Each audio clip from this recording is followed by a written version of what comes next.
ভুলতে চাইলে অনেক আগেই ভুলে যেতে পারতাম। হাজার কারণ ছিল ভোলার মতো। শুধু ভালোবাসি বলে আজও আঁকড়ে ধরে আছি। একবার আমার জায়গায় তুমি নিজেকে ভাবো, তাহলে বেদনার অনুভূতি কেমন সেটা বুঝতে পারবে। যারা সব সময় বলে কখনো ছেড়ে যাবে না, তারাই সবার আগে ছেড়ে চলে যায়।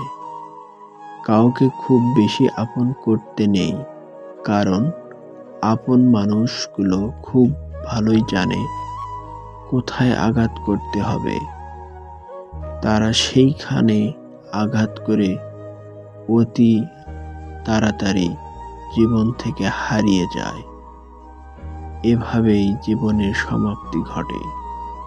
ভিডিওটি ভালো লাগলে আমাদের চ্যানেলটি সাবস্ক্রাইব করে আমাদের সাথে থাকুন।